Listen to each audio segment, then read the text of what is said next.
Simple तरीके से समझाती हूँ। सबसे पहले समझते हैं कि सवाल क्या है। इस क्वेश्चन में 4 ब्रिटिश वाइसरॉयज यानी अंग्रेज अफसर जो इंडिया पर राज करते थे के नाम दिए गए हैं। Lord Curzon, Lord Chelmsford, Lord Hardinge और लॉर्ड इरविन। हमें बताना है कि इनमें से कौन पहले आया और कौन बाद में, यानी इनका क्रोनोलॉजिकल ऑर्डर, टाइम के हिसाब से सही सीक्वेंस क्या है।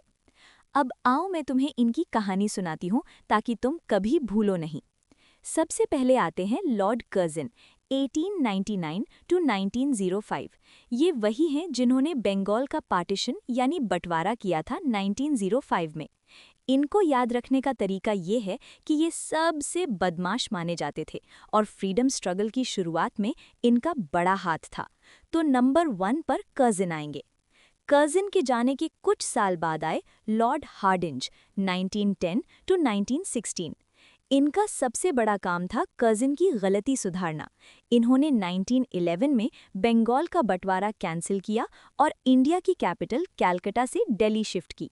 तो कर्जन के बाद हार्डिंज आते हैं। लिस्ट में ये नंबर 3 पर हैं। उसके बाद सीन में आते हैं लॉर्ड चेम्सफोर्ड 1916 टू 1921। इनका नाम तो हमें जलियांवाला बाग यानी 1919 की वजह से याद रहना चाहिए। जब जनरल डायर ने गोली चलाई थी तब इंडिया का वाइसरॉय यही चेम्सफोर्ड था। तो हार्डिंज के बाद चेम्सफोर्ड आएंगे। लिस्ट में ये नंबर 2 पर हैं। सबसे लास्ट में आते हैं लॉर्ड इरविन 1926 टू 1931। इनको याद रखना इजी है क्योंकि इनका महात्मा गांधी के साथ डायरेक्ट कनेक्शन था। 1931 में गांधी जी और इरविन के बीच एक समझौता हुआ था जिसे गांधी-इरविन पैक्ट कहते हैं। ये काफ़ी बाद की बात है, तो ये सबसे एंड में आएंगे। लिस्ट में ये नंबर 4 पर हैं।